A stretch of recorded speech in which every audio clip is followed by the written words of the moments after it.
kasaraw bi sena dongo do amko fabe dongo do mobili do frenti kera ka jigi mo kan dongo do mobili do ye do buliba kenye kata kasarake aywa amasi watila meru ku ujo yoro la kasugu cheka bo siraw chamanche lawa ye jikoroni taw ye nyama korotaw ye bananka bugu taw ye nyamana taw ni beye sugu bi siraba bi sugu chetike ni robela aywa amiro mina sisan fo meru ku joro la ka sugu nunta ka tubla yoro wore u ka bo sira chamanchela na manye ku sira tise ka boy tuguni sugu kwani alebiseka yoro fali mema so memoyo Alexis Massoyoro mima obetali kenna ame foli kura ya ka di Renouveau FM la mebroma olu bara ku so onna ni sanga konnala ame to nyoron boloni kuna fonia to oluye anga do ma welele ale bisimla wakati osera koyalma parti sinit ka position et jume transition ale konyo kanala fembe talike bulan barola ale be isa capacity be kanyi ngalu jabi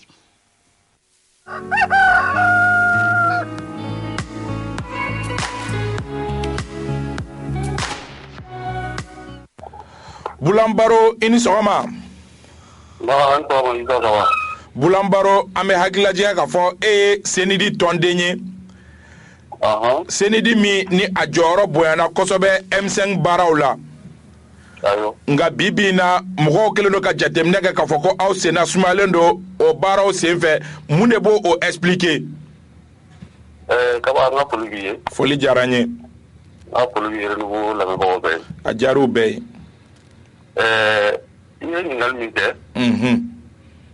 il est donné par la parce que moi ta famille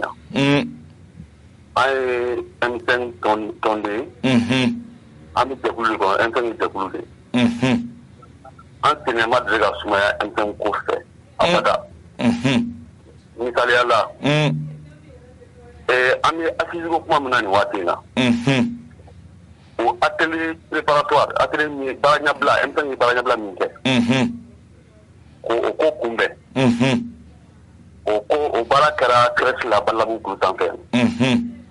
o kala nuwa mukalo tli muba ani wulungla bamba fla ani muwa ani kena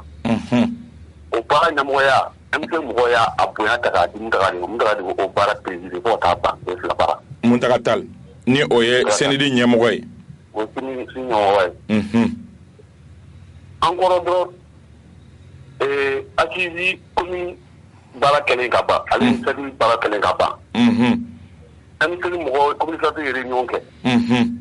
réunion bane o kala kala des kala clé ta ani woro o kuna fondo bokati ka foli blanga tonduma parce que M5 tonu tara kata fambe kata acquis fami na fo mo donc en sina sumalente na ninde ambe dagul de kolon ni politique dagul kamalano na tamine ay démocratie an akala nundu maka aya kana bula kana kopola anu keleke kana effort de la anu ke 2007 atete alliance bani atete soutenir ka président de manala an amula kana fo FNC konnola kana fo alliance ni ga majorité présidentielle soutenir ni ga ka wati la amu kono donc kana fo M5 ma ni mo mo yi mo pekew espérance do le ba on na akon konnona ko kola mo na amango amanga yula o de la amba gang kuna nandi de kulu kono dron de kulu mana benga sami fo o yanga kuma dai mais mo do be no de kulu kono tanga numa boka tu ga de kulu kuma fo ga de kulu ko ke ita do ku be anu fe de kulu sharia ni nani de kulu kono de kulu mana ni ko ma yere ya kono aywa andu mbaye ka fo kosani na ojo do go puma do wulila mini ay taliga démocratie ka aw ka manyama ere bora ka puma premier kan doni mo ko munu kunglela ay kele lube puma nyoko ngante wa ama kuma premier ministre kan peut-être que mɔgɔw tɛ min dɔn kosɛbɛ san o san ni décembre la une association tuma dɔ la ani une parti politique an bɛ voilà n'ale an bɛ conférence débat kɛ 10 décembre ye mun ye 10 décembre an bolo 10 décembre de kɛra don fɔlɔ ye une association ye démocratie kɛlɛ ninnu don d'accord ye fan kɔtɔ la donc n'o 10 décembre sera an bɛ taa k'i bila de kɛ a bɛ conférence débat ye o a bɛ kɛ hakililantigi an ka tɔndenw fɛ a bɛ kɛ déclaration ni fɛnw ye donc o 10 décembre de kɔnɔna na an ye hakililantigi kɛ mais ni mɔgɔ min y'a ye k'a fɔ k'i jaadira o 10 décembre o kuma kɔnɔ bon n t'a sɔrɔ n y'o kan kan sinon an bɛ deli k'o kɛ a san ka taa nka premier ministre de jaabira dɛ an ma premier ministre jaabi an ka 10 décembre la an b'an ka kuma an bɛ hakililantigi de kɛ démocratie na cogo min na fɛn minnu kɛra a b'a fɛngɛ mais min fɔra bulan aw hakilina ye jumɛn ye o la e ko ojo ojo in lamɛnna cadre min kɔnɔ an tɛ se k'an da don o la tan ojo in a kuma min fɔra a lamɛnna cadre min kɔnɔ an tɛ se k'an da don a la tan i yɛrɛ b'a dɔn an ka parti sariya ko k'an bɔ an ka niveau la a cadre kɔnɔ an tɛ se k'an da don a la mais ne ye min fɔ mɔgɔ ɲɛna dɔrɔn PM bi transition in tɛ PM ta ye transition ye d'abord mɔgɔ min ka récolte ka bon a la kosɛbɛ o ye M5 mɔgɔ min fara ɲɔgɔn kan M5 kɛlɛ kɛ mais bi ne ni sɔgɔsalen tɛ kosɛbɛ parce que pourquoi an minnu ye M5 kɛlɛ kɛ an bɛɛ caricalen don n b'a fɔ k'an farafalen don mais an caricalen don hakilinaw tɛ kelen ye sini espace man na an b'a ka baara kɛ pour que ka M5 tɔndenw yɛrɛ fara ɲɔgɔn kan fɔlɔ an ka hakilina kelen ta bula ne yɛrɛ ka ɲininkali kun y'o ye n ko fanga cɛfurancɛ fanga in tɔ laban ka sababu kɛ a gɛlɛyalen don aw minnu ye M5 mɔgɔw ye a dilen don aw de ma nka a gɛlɛyalen don aw bolo aw yɛrɛ bolo baara kan ka taa cogo di walasa a ka ɲa ne yɛrɛ ka ɲininkali laban kun y'o de ye o bon o baara ka nɔgɔya mɔgɔ tun da la ko M5 kɛlɛ ye Mali ka Mali kun ma bɔ baara ka kɛ olu ka ɲɔgɔn lasɔ rassemblement minnu y'u ma kun ka sɔrɔ u koto dɔ fɛ ka sɔrɔ u ŋaniya la hɔrɔnya la u t'a fɛ ka fanga dɔ in bila u ŋaniya la u ŋaniya M5 jɔrɔ fɛrɛ ka kɛ an n'olu ka ɲɔgɔn lasɔ walasa an ka bɔ nin waati kɛrɛnkɛrɛnnen kɔnɔ mais ko premier ministre ye kuma fɔ ne tɛ premier ministre n'a ka kuma an tɛ premier ministre n'a ka kuma kama an bɛ premier ministre n'a ka kɛwale de ma a bɛ ka kɛwale minnu kɛ bi M5 kɔnɔna na a kuma de la k'a fɔ wa o de taabolo ye mais a bɛ ka kuma minnu fɔ an t'a minnu ma ayiwa nka dɔ ka fara transition kan wa fɛn kana fara a kan CND hakilina ye jumɛn ye o kan mais dɔ ka fara transition kan mɔgɔ y'o fɔ mɔgɔ b'o fɔ dɔ bɛna fara transition in kan o parce que mɔgɔw ka ɲinɛ min kɔ fili min kɛra a daminɛ na transition daminɛ na fili min kɛra a daminɛ na CND y'a fɔ ka M5 construction kɔnɔna na ko an bɛ ka taasira min fɛ nin t'an ka laɲini ye an ma transition ɲini nin kama o kɛra 9 mois u ka 9 mois yanni premier an ma sɔn wa an ma deli an ma k'o kan donc n'anw yɛrɛ nana sa pour ka kow latilen mais an kana fɔ ko fɛn fɛn kɛra ka tɛmɛ yɛrɛ an ka na k'o bɛɛ fu ye o an ko an bɛ baara de kɛ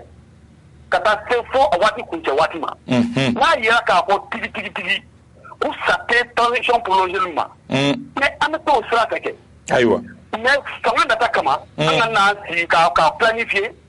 k'a kɛ comme si an b'a fɛ ka mɛn fanga na sɔrɔ an t'a fɛ ka baara kɛ o man ɲi ayiwa Bulan Baro an bɛ i fo ka hakililajigɛ k'a fɔ e ye CND faso yiriwatɔ o tɔnden ye o tɔn yɛrɛ fana b'a yɛrɛ sɔrɔ M5 RFP kɔnɔ bi bi in na an b'i fo ka sɔn k'i ka hakilinaw di an ma. Nba e yɛrɛ b'a fo an tɛ an Baraji. Merci beaucoup. Ni ye anw ka don ma welilen ale ka laseliw ye faamuyali ko ɲuman k'o ɲini bɛɛ lajɛlen fɛ nin sanga kɔnɔna la Isa Kaba Sidibe ale kumaso la sɔrɔ sisan an bɛ don an ka walawalali olu babu kɔnɔna la bi sɔgɔmada in na ta o bɛ tali kɛ farikolo ɲɛnajɛ kunkan ko kunnafoniyaw o nasiratigɛ fɛ fɛn bɛ Coupe d'Afrique des Nations ko fɔ kuni o ye kan ye ko a kɔni bena na kɛ nga ɲiningali ye min ye ni bɛɛ lajɛlen be k'o k'i yɛrɛ la o ye k'a fɔ yalima ko ekipu bɛɛ lajɛlen bena jouer wa ka fara o kan fɛnɛ fɛn min be tali kɛ kan tariku la Isa Kaba ale be dɔɔni fɔ aw ye o kan.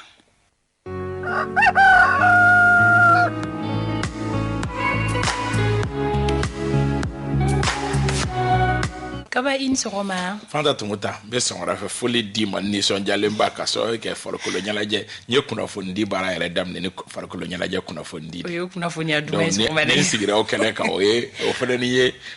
kɔnɔni dɔ ka pan tigi wolo siga t'a la n bɛ foliba di ma nisɔndiyalen ba dɔ ka sɔrɔ kɛ bi alamisadonya la i b'a dɔn k'a fɔ nisɔndiya waralen don kosɛbɛ groupe renouveau la yan nɔ siga t'o la Umar Baru Sidibe Grand Jury ale kɔni bɛ taa Grand Jury kɛ min ye maire ɲɛkɔrɔ bi ani Aramatulayi Sanogo ɲɛkɔrɔ o bɛ kɛ commune 6 mairie la o ye kunnafoni duman o bɛ kɛ alamisadonya in na nka a ɲɛnajɛ tɔw k'a daminɛ sini sa ka taa fɔ dimanche an bɛ ɲɛnajɛ la o la an nisɔndiyalen ba don ka fara o kan a ma ban dɛ a ma ban koyi Mantala Ouattara ani Awa Sogodogo ninnu fila bɛɛ lajɛlen bɛ baara kɛ groupe renouveau la yan nɔ Awa ye kunnafonidila ye indicateur de renouveau la sɛbɛnnikɛla don Mantala ye kunnafonidila ye télé la olu fila ka furusiri fana ni o kun fɔlɔ o fana bɛ kɛ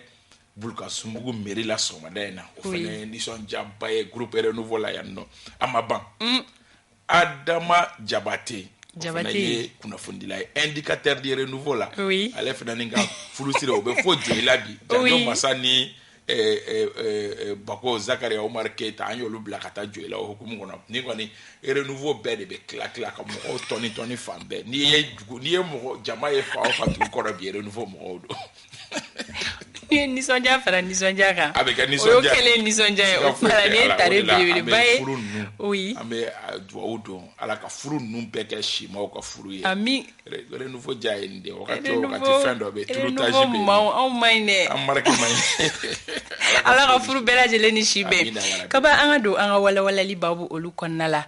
anw maa minnu bɛ yen nɔ ni farikolo ɲɛnajɛ koɲɛw an ka dɔnniya ba tɛ a la ka fara kunnafoniyaw fɛnɛ kan a ka di anw ye i ka ɲɛfɔli kɛ an ye sɔgɔmada in na kan affaire o kan i b'a dɔn k'a fɔ a bɛ ɲini ka na wagati damadɔnin bɔ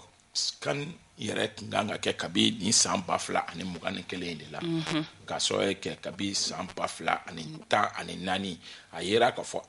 kan ninnu bɛ kɛ san minnu na o san tuma dɔw la o bɛ bɛn ni coupe du monde diɲɛ kuru kara ka ndolatan o wagatiw ye a tun bɛ i b'a dɔn k'a fɔ n'i ye tariku gosi k'a la i b'a ye k'a fɔ kabi 72 ninnu ka yɛlɛn ka na 2002 yɛrɛ kɛra anw fɛ o tun ye chiffre pair ye 2004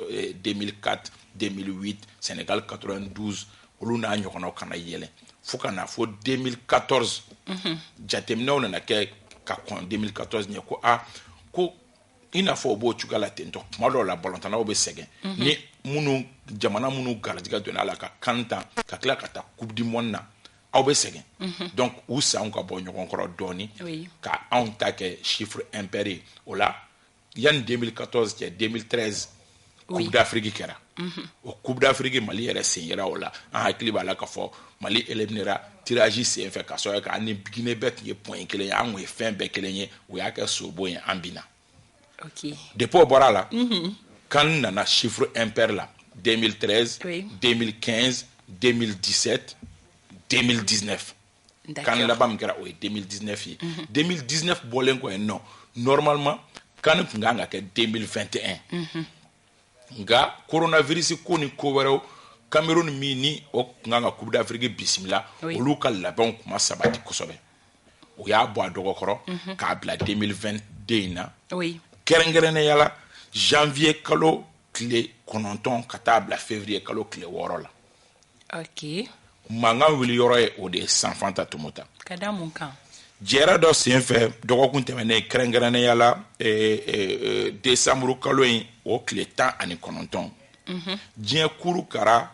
ndolatan ɲɛmɔgɔ n'a bɛ fɔ ma ko FIFA ye diɲɛ kuru kara ndolatan o ko labɛn jɛkulu a fɔ ma ko FIFA o ndolatan ɲɛmɔgɔ n'a tɔgɔ ye ko Gianni Infantino o de y'i dama suɲɛ ka bataki dɔ ci an ka mɔgɔw ma ko kow bɛ cogo min bi na k'ale bolo an kɛlen don k'an ka kan min n'an kɛlen don k'o boloda ka kɛɲɛ ni janvier kalo nata o kile kɔnɔntɔn ka taa bila février kalo kile wɔɔrɔ la k'ale bolo k'ale an k'a bɔ a dɔgɔ kɔrɔ a ka dalu ye jumɛn a ka dalu fɔlɔ ko Cameroun min ni a poussera ka na bila 2022 la ka sɔrɔ k'o ka labɛnw ma sabati kosɛbɛ k'ale dalen t'a la k'a fɔ ko halisa k'o ka labɛnw sabatilen don a bɛ fɔ o ma ko infrastructure ndolantan kɛnɛw ani labɛn cogoya wɛrɛw ko ale ma dala ni Cameroun labɛnnen don filanan ko coronavirus nasuguya kura min bɔlen don ko est-ce que Cameroun ani Faranfina a bɛ se ka labɛnw sabati ka se ka ndolantannaw ni jamakulu minnu bɛna fara ɲɔgɔn kan ka bɛɛ lakana ka kɛɲɛ ni o coronavirus nasuguya kura min bɔlen don diɲɛ bankun kan o y'a ka dalu filanan ye a ka dalu sabanan ye min ye ko ka fara o kan min yɛrɛ y'a la jugumanba ye ni a tɛ kun mɔgɔ fɛ yɛrɛ fiyewu ko ndolantan jɛkulu minnu bɛ yen nɔ ni olu tɛ jamanaw ye nka olu ye entreprises de ye entreprise minnu ni u bɛ ndolantannaw ka nafolo d'u ma na ndolan ta an fɛ a bɛ fɔ olu ma ko club ndolantan nasuguya ye fila ye i yamaruyalen don i fa jamana ye jamana min ye i wolo jamana o ndolantan jɛkulu bɛ yen nɔ compétition bɛ yen nɔ i bɛ jouer o fɛ nka i yamaruyalen don fana ni i n'a fɔ e ka baara ye balontan de ye ni faso balontan tɛ yen wagati min i bɛ se baara min na n'o ye ndolantan ye i bɛ se ka taa a wantɛrɛ jamana wɛrɛw kan o ndolantan kulu minnu bɛ yen nɔ n'a bɛ fɔ olu ma ko club olu ɲɛmɔgɔyaso dɔw bɛ Europe jamana kan olu de fana ye jɛrɛ kɛ ka bataki dɔ ci FIFA ma k'a fɔ ko ko faranfinw donnen don ko kura min na kɔsannin na ni o ye ka ndolantan u ka ndolantan bɛn janvier kalo ma ko cɛncɛn ka tiɲɛ na k'o tɛ anw arranger ko k'a sababu kɛ anw ka ndolantanw ɲɛnamaya wagati ba dɔ ye janvier kalo ye olu bolo n'olu y'u ka ndolantannaw bila ka na janvier fo ka taa février la o wagati kɔnɔ olu bɛ ndolantan minnu kɔ o wagati anw ka ndolantala faranfinden ndolantala minnu bɛ olu fɛ yen nɔ olu jɔsen minnu bɛ ngolo fa olu fɛ o bɛ kɛ sababu ye olu ka club bɛ défavoriser ka tɛmɛ club tɔw kan donc k'a daminɛ Liverpool ye o ŋanaba dɔ ye Liverpool de ka kɛlɛ ka ca o la ka sababu kɛ faranfinna ndolantanna la belebele dɔw bɛ yen nɔ olu bɛ jouer ale de fɛ o dɔ ye wɔlɔfɔw ka Sadio Mané o dɔ ye égyptienw ka cɛba min bɛ yen nɔ n'o ye Mohamed Salah u b'a fɔ ko Mo Salah ani laginɛkaw ka cɛba dɔ bɛ yen nɔ Nabi Keita ko n'o saba bɛɛ nana olu dun saba bɛɛ ka jamanaw qualifielen don kan min n'o kan ka kɛ Cameroun ni janvier kalo tile 9 ka taa bila février donc n'olu saba bɛɛ cɛra ka na Faranfinna yan nɔ siga t'a la Liverpool ni mɔgɔ mana ci ɲɔgɔn na o wagati la o tigi bɛ dankari Liverpool la donc olu club damadɔni y'u fara ɲɔgɔn kan k'o ci donc Gianni Infantino ale fana bɛ ka olu de sorunali dɔw cogoya la ten tɔ ko ka anw ka kan bɔ a dɔgɔkɔrɔ ko ka sɔrɔ ko olu ye o fɔ o fɔlen Fanta Tomota a kabakoma yɔrɔ n bɛ n'o de f'i ye sisan Faranfinna jamana dɔw bɛ yen nɔ olu ka cidenw ka sɔrɔ kɛ hali FIFA yɛrɛ kɔnɔ diɲɛ kuru kara bɛɛ ka représentant dɔɔni n'olu taara Faranfinna ka représentant Asie ka représentant olu de bɛ fara ɲɔgɔn kan an ka représentant minnu bɛ yen saba bɛɛ bɔ olu la Fanta Tomota minnu sɔnna Gianni Infantino ka nin kuma in ma ko ka Coupe d'Afrique bɔ a dɔgɔkɔrɔ olu ye jɔnw ye Marokukaw ka Fawzi Laja o sɔnna ko ka Coupe d'Afrique bɔ a dɔgɔkɔrɔ Égyptekaw ka Ani Abu Rida o fana sɔnna Burkinakaw ka Sita Sagare o fana sɔnna ko ka Coupe d'Afrique bɔ a dɔgɔkɔrɔ hali n'o y'a sɔrɔ Burkina fédération ye bataki bɔ ko Sita ye nin vote min kɛ k'a yɛrɛ k'a ma ka Burkina bɛ o tɔgɔ la d'accord donc ninnu mɔgɔ saba nka tɔw Faranfinna mɔgɔ tɔw minnu bɛ yen nɔ kɛrɛnkɛrɛnnenya la Samuel Eto'o fils ni ale yɛrɛ ye Cameroun fédération président ye bi ale ye mankanba ci ko ni ɲɔgɔnna jɔnmaya tɛ ka ɲɛsin anw ma ko an ka Coupe d'Afrique aw y'a kɛ cogo o cogo an ka Coupe d'Afrique k'a bɛ kɛ o kɔrɔ ye k'a fɔ an bɛ se ka rassurer ka fara o kan Faranfinna ndolantan kolabɛn jɛkulu a bɛ fɔ o ma ko CAF o ɲɛmaaba bi bi in na o ye Patrice Motsepe o fana ye i dalakan di k'a fɔ ko ala yɛrɛ kɔfɛ mɔgɔ si tɛ se k'an ka Coupe d'Afrique a kɛli bali kalo in tile 9 ka taa bila janvier kalo tile 9 ka taa bila février kalo tile 6 la ko ala yɛrɛ kɔfɛ foyi tɛ se k'a bali o kɔrɔ ye k'a fɔ kunnafoni duman ye min ye kan bɛ kɛ nka bɛ kɔfɛ maintenant Kaba fɛn bɛ tali kɛ farafinna continent na olu bɛ se ka jumɛn de kɛ ka kɛɲɛ ni nin situation ye est-ce que an tɛ sɔn a ma ntolantan calendrier ka falen wa bon n'a jenani o est-ce que o fene be ka problème ye amanga ke problème mais problème est mi on fait un non krengrene ala franfina worodugu ya fan fait ni janvier kataka damne ka be décembre oui o duye fête o wakati fan be fa nouvel ni fon ye kata fo février la no wakati fana ya je wakati to on to la tan mandi ko so ka fontaine baraka ka bo en fait ni ko ka to la tan ke krengrene ala malla ya no juin kalola on do la tan be kele akoso ka so ko ba so fontaine baraka ka bo ya no ka se hakema a degun ka bon al do la tan wera ka wa al mo ko mun bita do la tan yoro la o kasara no fe on ka bon donc on ya essayer ko de éviter franfina ya no kabi franfina furadama al kanimi gara on fait non par exemple ni kan 2002 ta kan 2002 kera du 20 janvier au 10 février kan 2004 au fenêtre gara du 19 janvier au 9 février donc ni on yera de kelendoka anga calendrier ben wakati mini farkolo nyana ja fenen kado wakati ka so ya nena wakati fenen on se ku adapter wakati chuya mina na tege gele ni an yo wakati ni je dron kata ka yele marsi ka yele dron anga jamana chama be no munu o wakati e samia wakati fenen o kore ka foko match chama be no lube se ka reporter alors que moyen batte an yo ina fotu babu hal ni ndo la tame se na ni samba nana jite ton terrain on alors que en France jamana o kan ni terrain glan chugo ni sana na chugo la obligé kan do la tanjo donc on a de la ta aka gele surtout franfina worodugu ya fan fait non oui ni mars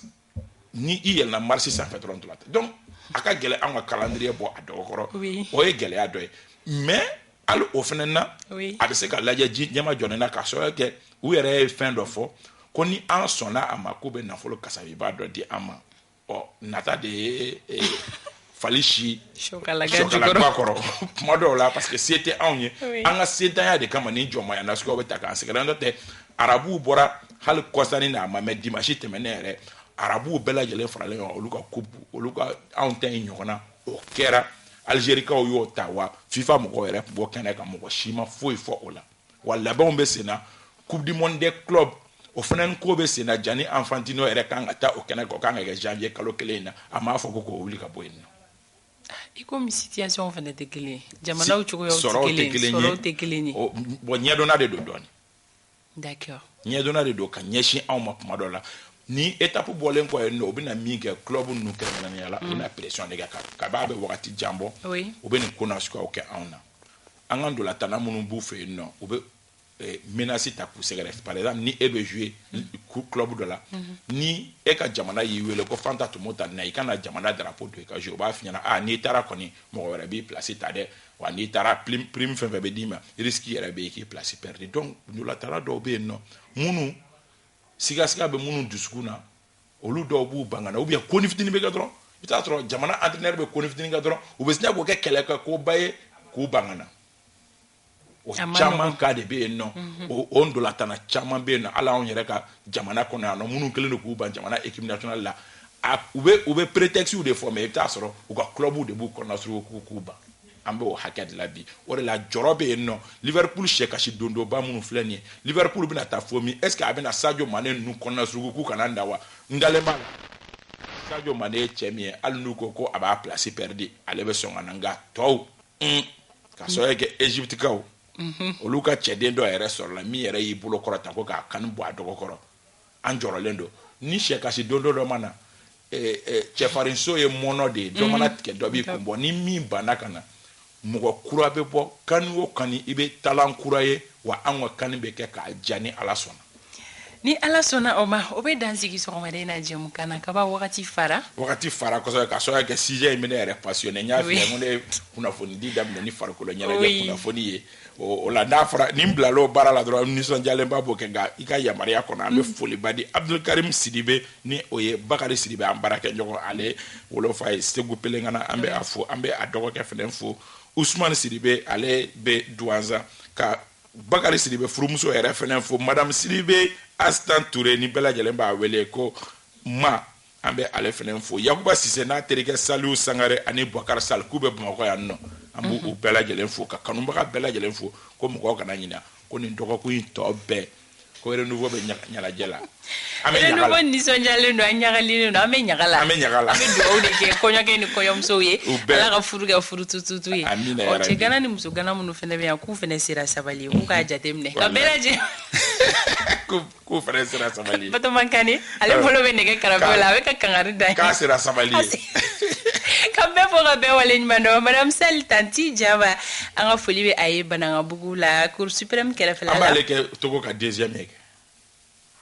obiso kaba ni kuma ifoli ina dara dume farati be go la re ale somono voilà togo e dogono ay abi dowara di togo ba togo i garjiga ba chame dowara jiri gare bataba am dowara nyi de fede ba kuma togo don togo ka fin be émission la jere am tanye fe do dume anga ko gala no lu taw ye deuxième ye de Ousmane Traoré alebe buni péage la jom kay kanu bagabadu ambafo Jibril Traoré alebe kay ame be foga be wala nyimano wakati ale corona ko sobe nega kanya kono ton dugu kungako ale kene besiki shin saka 7h15 ni ala mabashikana am singa nyokala sodano ala ka claire.